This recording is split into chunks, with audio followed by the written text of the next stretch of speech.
Saudi grand Mufti Sheikh Abdul Azeez aloo Sheikh നമ്മളോട് വിട പറഞ്ഞ വിവരം നമ്മളെല്ലാവരും അറിഞ്ഞു. അല്ലാഹു സുബ്ഹാനഹു വ തആല അദ്ദേഹത്തിന് ഉന്നതമായ സ്വർഗം നൽകി അനുഗ്രഹിക്കുമാറാകട്ടെ. അറിവുകൊണ്ടും സേവനം കൊണ്ടും പക്വമായ പ്രബോധനം കൊണ്ടുമൊക്കെ അറിയപ്പെട്ട മഹാനായ ഒരു പണ്ഡിതനായിരുന്നു അദ്ദേഹം. തഖ്വയും ഇബാദത്തും സൂക്ഷ്മതയും എല്ലാം അദ്ദേഹത്തിൻ്റെ ജീവിതത്തിൽ അദ്ദേഹം നിലനിർത്തി എന്നത് വളരെ ശ്രദ്ധേയമായ ഒരു കാര്യമാണ്. വിമർശനത്തിൽ പോലും അങ്ങേയറ്റത്തെ അദബ് പാലിച്ചു എന്നത് ആലു ഷെയ്ഖിൻ്റെ ജീവിതത്തിലെ ഏറ്റവും പ്രധാനമായി നമ്മൾ എടുത്തു പറയേണ്ട ഒരു കാര്യം തന്നെയാണ്. അദ്ദേഹത്തിൻ്റെ മുമ്പേ കഴിഞ്ഞുപോയ മഹാരഥന്മാരായ പണ്ഡിതന്മാർ ഷെയ്ഖ് ഇബ്നു ബാസിൻ്റെയും ഇബ്നു ഉസൈമിൻ്റെയും ഒക്കെ അതേ മാതൃകയും പാതയിലൂടെയുമാണ് ആലു ഷെയ്ഖ് സഞ്ചരിച്ചത്.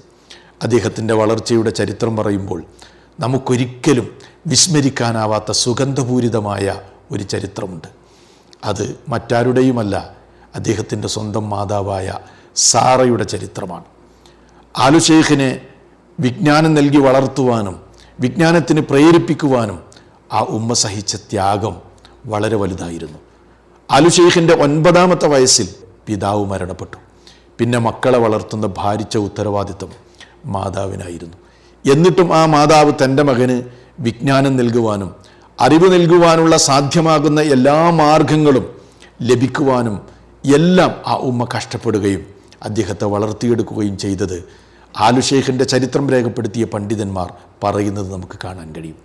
ഒരിക്കൽ അദ്ദേഹം റിയാദിലെ പ്രസിദ്ധമായ ജാമിഉൽ കബീറിൻ്റെ മിമ്പറിൽ പ്രസംഗിച്ച് കളിക്കുകയായിരുന്നു. അത് കണ്ട് അവിടെ കടന്നു ചെന്ന അമ്മാവൻ ഉമ്മയോട് പറയുന്ന ഒരു പരാതിയുണ്ട്: നിൻ്റെ മകൻ പള്ളിയിൽ കളിച്ചുകൊണ്ടിരിക്കുന്നുവെന്ന്. ആ സമയത്ത് ആ ഉമ്മ അമ്മാവനോട് പറയാണ്, ഒരു പ്രാർത്ഥന നടത്തുകയാണ്. എന്തായിരുന്നു ആ പ്രാർത്ഥന എന്നോ? അവൻ്റെ പിന്നിൽ ആ പള്ളിയിൽ വെച്ച് നമസ്കരിക്കാനുള്ള തൗഫീക്ക് നിനക്ക് ലഭിക്കാൻ ഞാൻ അള്ളാഹുവിനോട് പ്രാർത്ഥിക്കുന്നുവെന്നു.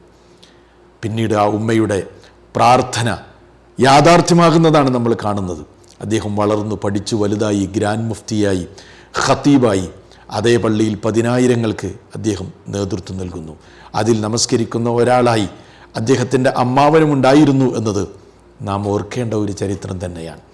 എന്തിനേറെ അദ്ദേഹം യുവാവായപ്പോൾ കണ്ണിൻ്റെ കാഴ്ചശക്തി നഷ്ടപ്പെട്ടു. കാഴ്ചശക്തി തിരിച്ചു കിട്ടാൻ വേണ്ടി സാധ്യമാകുന്ന ചികിത്സകളെല്ലാം ചെയ്തു. പക്ഷേ എല്ലാ ചികിത്സകളും വിഫലമാകുകയായിരുന്നു.